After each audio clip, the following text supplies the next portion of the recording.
আসসালামু আলাইকুম বন্ধুরা, সবাই কেমন আছেন? আশা করি সবাই ভালো আছেন। বন্ধুরা, আজকে আমি আরও দুটি রেসিপি একসাথে করে নিয়ে চলে এসেছি। বন্ধুরা, আজকে আমি একসাথে দুটি রেসিপি তৈরি করে দেখাবো। একটা হচ্ছে স্টেক তৈরি, আরেকটি হচ্ছে ডিম আর ময়দা দিয়ে দারুণ মজার পিঠা রেসিপি।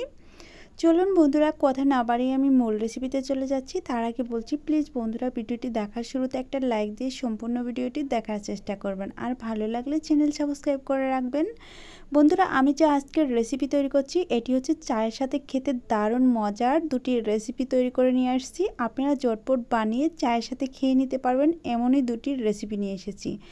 চলুন প্রথম রেসিপি তৈরি করে দেখাচ্ছি। প্রথমে আমি তৈরি করে দেখাবো স্টেক তৈরি। স্টেক তৈরি যেই নাস্তাটা আমি তৈরি করে দেখাবো তার জন্য প্রথমে একটা মিক্সিং বোল নিয়ে নিচ্ছি 2 কাপ ময়দা। আমি মেজারমেন্ট কাপ দিয়ে 2 কাপ ময়দা নিয়ে নিচ্ছি। আপনারা চাইলে 1 কাপ দিয়েও বানিয়ে নিতে পারেন। তারপর দিয়ে দিচ্ছি স্বাদ মতো লবণ। তারপর দিয়ে দিচ্ছি 1 টেবিল চামচ ইস্ট। বন্ধুরা, এই ইস্টটা হচ্ছে যে কোনো মুদির দোকানে আপনারা পেয়ে যাবেন। 40 থেকে 50 টাকা দাম রাখতে পারে, যেহেতু এখন একটু দাম বেড়ে গিয়েছে, একটু বেশি নিতে পারে। তারপর দিয়ে দিচ্ছি একটি ডিম, আর দিয়ে দিচ্ছি হালকা কুসুম গরম অল্প অল্প করে পানি। বন্ধুরা, এই ইস্টের তৈরি জিনিস বানাতে গেলে গরম পানি দিয়ে দিতে হয়, তার জন্য অবশ্যই হালকা কুসুম গরম পানি করে তারপর এই রেসিপি তৈরি করার জন্য রেডি হয়ে যাবেন।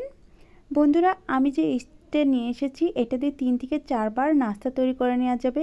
বন্ধুরা দেখেন, আমি অল্প অল্প করে পানি দিয়ে সুন্দর করে ডোটা তৈরি করে নিচ্ছি। দেখেন, আমি হাত দিয়ে ভালোভাবে মাখিয়ে নিচ্ছি, মাখিয়ে তারপর ডোটা তৈরি করে নেব। যখন এই অবস্থায় চলে আসবে তখন আমি এখানে অ্যাড করে দিব সয়াবিন তেল। আমি 3 থেকে 4 টেবিল চামচ তেল দিয়ে দিব। আপনারা চাইলে ঘি অথবা বাটার দিয়ে দিতে পারেন, এতে করেও নাস্তাটা খেতে দারুণ মজার হয়ে থাকবে। বন্ধুরা, এই নাস্তাগুলো বানানোর আগে অবশ্যই চাটা বসিয়ে দিবেন। চা দিয়ে খেতে দারুণ মজার হয়ে থাকে। আপনারা চাইলে কলা অথবা মধু, তা না হলে চিনির শিরা দিয়েও নাস্তাগুলো খেয়ে নিতে পারবেন। দেখেন বন্ধুরা, কথা বলতে বলতে আমি এই যে এভাবে করে তৈরি করে নিয়েছি ডোটা। এখন আমি এটাকে রেস্টে রেখে দিব।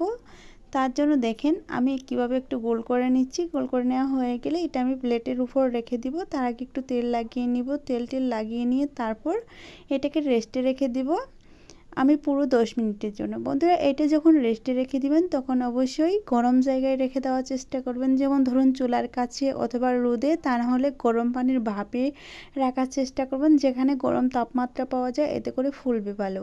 বন্ধুরা, আমি 10 মিনিট পর ফিরে এসে দেখাবো কতটুকু ফুলে গিয়েছে। এটা যদি 1 ঘন্টা রাখা যেত একেবারে আমার এই মিক্সিং বলটা ভরে যেত। আমি মাত্র 10 মিনিট রেখে দিয়েছি, অনেকটুকু ফুলে গিয়েছে আর ছেটো হয়ে গিয়েছে। দেখেন, এখন আমি হাতে একটু তেল লাগিয়ে নিচ্ছি, তারপর আবারও ভিতর থেকে বাতাসটা বের করে আগের অবস্থায় নিয়ে নিচ্ছি। দেখেন, আগের মতোই হয়ে গিয়েছে, তার মানে ভিতর থেকে বাতাসটা বেরিয়ে এসেছে। আবারও গোল করে নিচ্ছি। গোল করে নেওয়া হয়ে গেলে এটা আমি একটা বোর্ডের উপর তুলে নিব। তুলে তারপর নাস্তাটা তৈরি করে নেব।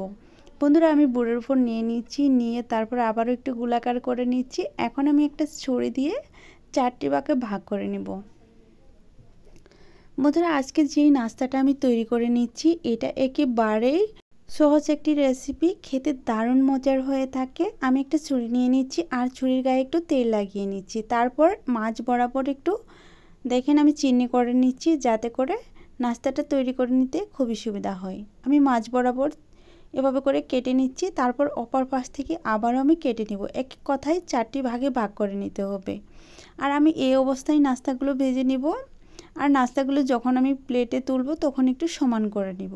দেখেন বন্ধুরা, আমি কেটে নিচ্ছি। খুব সহজভাবেই নাস্তাগুলো তৈরি করে নিতে পারেন। আপনারা যে কোনো শেপে বানিয়ে নিতে পারেন, এতে করেও নাস্তাগুলো দেখতে দারুণ হয়ে থাকবে। আমি নাস্তাগুলো এভাবে করে আলাদা করে তারপর একটা প্লেটে তুলে নিব। দেখেন, একটু সমান করে নিচ্ছি, এভাবে করে সমান করে নিচ্ছে। আর যে প্লেটে রাখবেন সেই প্লেটের ওপর একটু তেল লাগিয়ে নেবেন, এতে করে নাস্তাগুলো প্লেটের গায়ে ধরে যাবে না। এখন আমি একটা প্লেটের উপর তুলে নেব। আর একইভাবে সবগুলো নাস্তা বানিয়ে তারপর দেখাবো সবগুলো নাস্তা একসাথে রেডি করার পর কেমন হয়েছে। এখন আমি বন্ধুরা এই নাস্তাগুলো ভাজার জন্য চুলায় চলে যাব। তার জন্য চুলায় একটা ফ্রাই প্যান বসিয়ে দিয়েছি আর পর্যাপ্ত পরিমাণে তেল দিয়ে তেলটাকে হালকা আঁচে গরম করে নিয়েছি আর সেই তেলেই একটা একটা করে নাস্তা দিয়ে দিচ্ছি। বন্ধুরা এই নাস্তাগুলো যখন ভেজে নেবেন তেলটা অবশ্যই হালকা আঁচে গরম করে নিতে হবে। একেবারে হাই হিট গরম তেলে দিলে নাস্তাগুলো দেওয়ার সাথে সাথে উপর থেকে কালার চলে আসবে আর ভিতরে অনেক বেশি কাঁচা রয়ে যাবে, খেতে ভালো লাগবে না। দেখেন বন্ধুরা আমি মিডিয়াম আঁচে নাস্তাগুলো ভেজে নিচ্ছি আর নাস্তাগুলো কত বেশি ফুলে যাচ্ছে দেখেই বুঝতে পারছেন। এভাবে করে 2 মিনিট থেকে 3 মিনিটের মতো ভেজে নেওয়ার পর আমি নাস্তাগুলো একটা পাশ উল্টিয়ে দিব। একটা পাশ উল্টানোর পরে বুঝতে পারবেন যে নাস্তাগুলো কতটা বড় হয়ে গিয়েছে। আর দেখেন আমি যে ফ্রাই প্যানে দিয়েছি ফ্রাই প্যানটা কিন্তু একেবারে ভরে গিয়েছে, তার মানে বুঝতেই পারছেন নাস্তাগুলো কত বেশি ফুলে যাচ্ছে। এভাবে করে উল্টিয়ে পাল্টিয়ে তারপর নাস্তাগুলো ভেজে নেব। আমি এভাবে করে 3 থেকে 4 মিনিট ভেজে নেব, ভেজে নিয়ে তারপর নাস্তাগুলো নামিয়ে নেব। বন্ধুরা আমি যতক্ষণে নাস্তাগুলো ভেজে নেব ততক্ষণে বলছি প্লিজ বন্ধুরা আমার রেসিপিগুলো কেমন লাগে অবশ্যই কমেন্টের মাধ্যমে জানিয়ে দিবেন আর ভালো লাগলে চ্যানেল সাবস্ক্রাইব করে রাখবেন। আর যদি আমার কোনো নতুন বন্ধু এসে থাকেন প্লিজ বন্ধু আমার চ্যানেলটি একবার হলেও ঘুরে আসতে পারেন। আমার চ্যানেলে অনেক বেশি নাস্তার রেসিপি আছে, এতে করে আপনাদের অনেক বেশি ভালো লাগবে। তো দেখেন বন্ধুরা নাস্তাগুলো কিন্তু অনেক বেশি ফুলে গিয়েছে আর নাস্তাগুলো আমার ভেজে নেওয়া হয়ে গিয়েছে। এখন আমি একটা শাকনা দিয়ে নাস্তাগুলো একটা প্লেটের উপর তুলে নিব, তুলে নিয়ে তারপর দেখাবো সবগুলো নাস্তা ভেজে নেওয়ার পর কতটা সুন্দর হয়েছে। তেল ঝরিয়ে আমি নাস্তাগুলো এভাবে করে তুলে নিচ্ছি। আপনারাও যে কোনো শাকনা দিয়ে নাস্তাগুলো এভাবে করে তেল ঝরিয়ে তুলে নিতে পারেন। দেখেন বন্ধুরা আমি সবগুলো নাস্তা একইভাবে তুলে তারপর একসাথে করে দেখিয়ে দিব সবগুলো নাস্তা ভেজে নেওয়ার পর কতটা সুন্দর হয়েছে। ভিতরটাও দেখিয়ে দিব কত ফুলকো হয়েছে আর কত নরম তুলতুলে হয়েছে। এই যে আমার সবগুলো নাস্তা তুলে নেওয়া হয়ে গেছে, এখন আমি নাস্তাগুলো দেখিয়ে দেব ভিতরটা কত নরম আর কত তুলতুলে। দেখেন হাত দিয়ে চাপ দিলে একেবারেই মিশে যাচ্ছে। এভাবে করে নাস্তা বানিয়ে আপনারা মধু দিয়ে অথবা কলা দিয়ে বা বাচ্চাদের টিফিনেও রাখতে পারেন। নাস্তাগুলো তারা খেয়ে অনেক বেশি মজা পেয়ে থাকবে আর বারবার বানানোর জন্য রিকোয়েস্ট আসবে। বন্ধুরা আমি এখন একটা নাস্তা ভেঙে দেখাবো, দেখেন। আর যতক্ষণে নাস্তাগুলো ভেঙে দেখাবো ততক্ষণে বলছি প্লিজ বন্ধুরা আমার আরও একটি রেসিপি আছে এই ভিডিওতেই, আপনারা সেটাও দেখে যাবেন, সেটা দেখলে আরও বেশি ভালো লাগবে। সেটা হচ্ছে একটা পিঠার রেসিপি অথবা কেকও বলতে পারেন। দেখেন বন্ধুরা এই নাস্তাটা কত সুন্দর হয়েছে আর কত ফুলকো হয়েছে, একেবারে ফোমের মতো। এখন আমি দ্বিতীয় রেসিপি শুরু করে দিব। আর দ্বিতীয় রেসিপি শুরু করার আগে আবারও বলছি প্লিজ বন্ধুরা আপনারা ওই ভিডিওটি সম্পূর্ণ দেখার চেষ্টা করবেন, অনেক বেশি ভালো লাগবে। এখন আমি দ্বিতীয় রেসিপি শুরু করে দিচ্ছি। আজকে দ্বিতীয় রেসিপি তৈরি করার জন্য প্রথমে একটা মিক্সিং বোল নিয়ে নিচ্ছি একটি ডিম। আমি ডিমটাকে ভেঙে নেব। ভেঙে নেওয়া হয়ে গেলে এখানে অ্যাড করে দিব 1/3 কাপ চিনির গুঁড়া। আমি চিনিটাকে গুঁড়ো করে নিয়েছি শিলপাটায়, আপনারা চাইলে ব্লেন্ডারে গুঁড়ো করে নিতে পারেন অথবা আস্ত চিনিও দিয়ে দিতে পারেন। তারপর দিয়ে দিচ্ছি স্বাদ মতো লবণ, দিয়ে দিচ্ছি 3 টেবিল চামচ রান্নার তেল, আপনারা চাইলে ঘি দিতে পারেন সাথে একটু। এখন আমি কাঁটা চামচের সাহায্যে ভালোভাবে 3টি উপকরণ ভালোভাবে মিশিয়ে নিচ্ছি। দেখেন আমি কিভাবে মিশিয়ে নিচ্ছি। বন্ধুরা এটা যত ভালো বিট করবেন তত ভালো নাস্তাটা অনেক বেশি সুন্দর হবে আর ফুলকো ফুলকো হবে। দেখেন আমি এভাবে করে 3 থেকে 4 মিনিট বিট করে নেওয়ার পর এরকম একটা কালার চলে এসেছে। দেখেন কালারটা কিন্তু পরিবর্তন হয়ে গিয়েছে। এখন আমি অ্যাড করে দিব ময়দা। বন্ধুরা এই ময়দাটা অবশ্যই চেলে নেওয়ার চেষ্টা করবেন, ময়দাতে অনেক ধরনের ময়লা থাকে অথবা চেলে নিলে অনেক বেশি ফুলকো হয়ে থাকে। তারপর দিয়ে দিচ্ছি 1/2 টেবিল চামচ বেকিং পাউডার। এখন আমি কাঁটা চামচের সাহায্যে ভালোভাবে মিশিয়ে নিচ্ছি। যদি ময়দা আর একটু লাগে আপনারা দিয়ে দিতে পারেন একটি ডিমের মধ্যে। বন্ধুরা এখানে আরেকটা কথা বলে দিচ্ছি, এই রেসিপি বানানোর সময় যে আমরা চিনিটা ব্যবহার করি এটা যদি গুঁড়ো করা হয় তাহলে বেশিক্ষণ বিট করার প্রয়োজন নেই। আর যদি আস্ত চিনি দিয়ে দেন যতক্ষণ পর্যন্ত চিনিটা গলবে না ততক্ষণ পর্যন্ত এটা বিট করতেই হবে। তো দেখেন বন্ধুরা আমার এই যে ডোটা রেডি হয়ে গিয়েছে। এভাবে করে আরও 2 থেকে 3 মিনিট নেড়ে চেড়ে ভালোভাবে মিশিয়ে নিব। মিশিয়ে নেওয়া হয়ে গেলে এটাকে রেস্টে রেখে দেব পুরো 5 মিনিটের জন্য। আপনারা চাইলে আধা ঘন্টা রাখতে পারেন, যদি হাতে সময় না থাকে তাহলে আরও কম রাখতে পারেন। এতে করেও কিন্তু আজকের নাস্তাটা দারুণ হবে। বন্ধুরা দেখেন আমার এই যে মিশিয়ে নেওয়া হয়ে গেছে। এখন আমি ডেকে রেখেছিলাম 5 মিনিটের জন্য। 5 মিনিট পর ফিরে এসে দেখাচ্ছি আর ঢাকনা তুলে একটু চামচটা সরিয়ে দেখাচ্ছি। দেখেন কতটা সুন্দরভাবে একেবারে সেট হয়ে গিয়েছে। এখন আমি এই যে গোলাটা গুলে রেখেছি এটাকে আমি একটা প্লেটের উপর তুলে নিব, এতে করে নাস্তা বানানো খুবই সহজ হবে। আমি চামচটা সরিয়ে নিচ্ছি, তারপর একটা প্লেটের উপর তুলে নিচ্ছি। এখন আমি হাতে একটু তেল লাগিয়ে নিচ্ছি আর নাস্তাগুলো একে একে বানিয়ে নিব। অল্প অল্প করে ডো নিয়ে তারপর নাস্তাগুলো তৈরি করে নিব। দেখেন কত সুন্দরভাবে নাস্তাগুলো তৈরি করে নেওয়া যাচ্ছে। একটু হাতে সময় নিয়ে বানিয়ে নিলেও চলবে, যেহেতু এত সুন্দর নাস্তা একটু সময় দিয়ে ভালোভাবে বানালে খেতেও মজা পাবেন। তো দেখেন আমি এভাবে করে ডলে ডলে তারপর নাস্তাগুলো বানিয়ে নিচ্ছি। আমি দুটি সাইড একটু সরু করে দিচ্ছি দেখতে ভালো লাগার জন্য। বন্ধুরা দেখেন আমি নাস্তাগুলো বানানো এই যে এভাবে করে সবগুলো নাস্তা বানিয়ে তারপর দেখাবো সবগুলো নাস্তা বানানোর পর কেমন হয়েছে। বন্ধুরা এই নাস্তাগুলো সবাই বানাতে পারবে, এমনই সহজ নাস্তা। আপনারা চাইলে গোল করে বানিয়ে নিতে পারেন, গোল করে বানালেও দেখতে সুন্দর লাগে। তবে আমি একটা ডিজাইন দিয়ে দিচ্ছি, ডিজাইনটা আমার কাছে ভালো লাগে, তার জন্য আমি দুই কানে একটু চিকন চিকন করে দিচ্ছি আর ভিতরটা একটু মোটা রাখছি।